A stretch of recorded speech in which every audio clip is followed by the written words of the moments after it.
So, virtual reality continues to be challenged in gaining traction. So, its world changing capacity that was hyped a few years ago didn't really pan out. But there are some bright spots as the sector moves forward at a moderate pace. So, to quantify the VR industry today and project it forward, Artillery Intelligence's latest revenue forecast does a deep dive on market sizing, growth drivers, and strategic implications.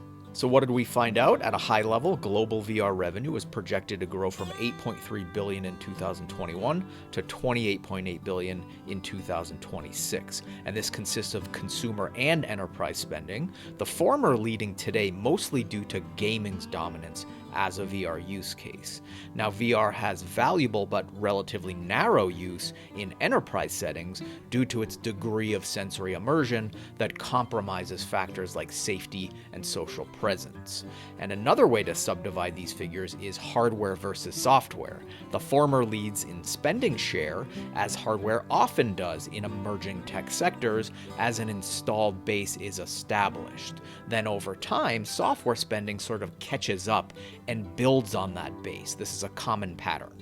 So what's driving that hardware base? The biggest factor today is Meta's investment in R&D and content, and of course hardware, currently exemplified in the Quest 2, which continues to outsell all other headsets due mostly to the quality bar it's set in the standalone VR category. But another key factor is price. It's at a mainstream-friendly $399, which is not coincidentally one of the price points at which demand inflects according to our consumer survey data. And though Meta was forced to raise the price in the last year, it's still able to apply loss leader pricing and trade margins for market share, as we like to say. It's making little to no margin on Quest 2 so that it can get the price down, get more people into VR, and that's its longer term goal of kickstarting a network effect. So beyond Meta, we don't want to discount other headsets because there are notable players in the market. For one, PSVR remains well positioned due to Sony's installed base of more than 100 million PS4s, not to mention the advent of PS5 and PSVR 2, and a user-friendly price point if you already own the console.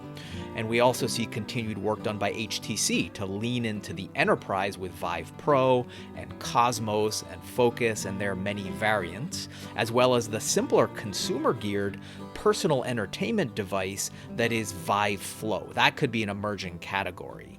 And then at the higher end, we continue to see compelling hardware from Varjo, and a leader in PC VR continues to be Valve Index. So altogether, we project VR unit sales for PC, console, and standalone tiers to go from 11.9 million units sold in 2021 to 32 million in 2026, which will create a cumulative installed base at that time of 81.9 million in-market units. So that just scratches the surface, and you can read more in the full report. But in closing, we'll note one of the market's more recent developments, which is the launch of Pico 4. And it's seeing some volume sales challenges out of the gate, but it's notable in that it could be the first real threat to Quest 2. It has a competitive spec sheet, price tag, and the Meta VR playbook. So in other words, it's likewise owned by a deep-pocketed social media giant in ByteDance that can sacrifice margins for market share, and it has native reach in China. So a budding Pico versus Meta rivalry could be one to watch over the next year, along with, of course, the continued gradual but not revolutionary rise in VR as an entertainment, gaming, and productivity medium.